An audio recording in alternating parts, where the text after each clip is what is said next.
Regardez ça. Regardez comme il est bien le bord d'attaque. Bord de fuite, pardon, bord de fuite. Allez, l'air va passer ici. Et va s'en aller par ici là. Voilà, et on vous met le petit plan dans le site, enfin sur le site internet que nous avons créé, qui sera dans la description.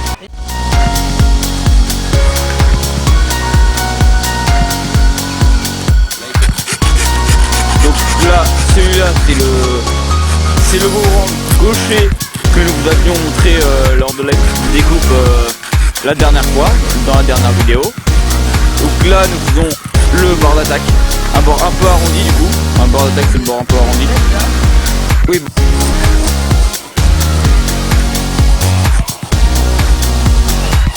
Une fois qu'on a fait le bord de fuite, comment on se débrouille pour faire le bord d'attaque? Alors, je vais te montrer. Alors, selon un site internet que je ne sais plus la référence, hein, qui disait en fait comme là, on a le bord de fuite, donc qui va fuir l'air, donc très incliné. Et on va avoir le bord d'attaque qui va attaquer l'air, qui est beaucoup plus incliné, hein, beaucoup plus pentu, on va dire ça comme ça. Et on dit voilà, c'est ça, c'est à 45 degrés qu'il faut mettre la lime. Il faut limer à 45 degrés. Toujours avoir un bout très très fin comme ici, là, voilà, hein, pour être à la limite, comme ici. Et voilà, et là, donc là on va faire un bord d'attaque 45 degrés, on lime bien sur tout. Et là on va passer progressivement sur un bord de fuite, donc là progressif, comme sur celui-ci en fait. Celui-ci qui a à peu près la même chose, sauf que là c'est pour un gaucher, donc c'est totalement l'inverse. Et voilà, on va passer sur un bord d'attaque, hop, bord d'attaque, et là on passe progressivement sur un bord de fuite. Hop, et bord d'attaque. Et hop, comme ça.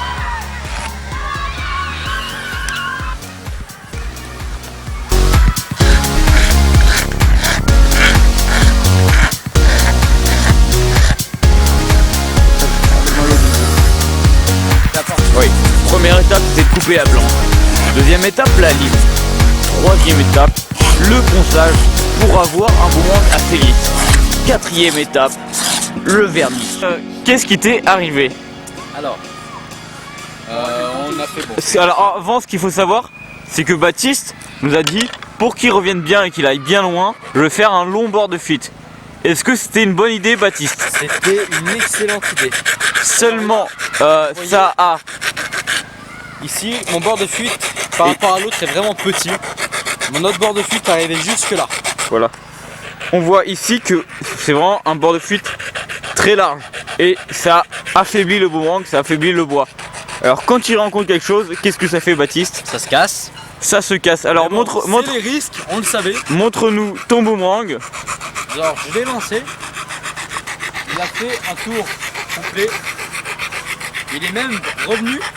Sauf que, en revenant, il a tapé un arbre. On se retrouve après avoir fabriqué le boomerang, voilà, après avoir tout limé. Aujourd'hui, ce qu'on va faire, c'est qu'on va lancer le boomerang. Alors, je vais vous montrer en quelques étapes comment lancer le boomerang. Tout d'abord,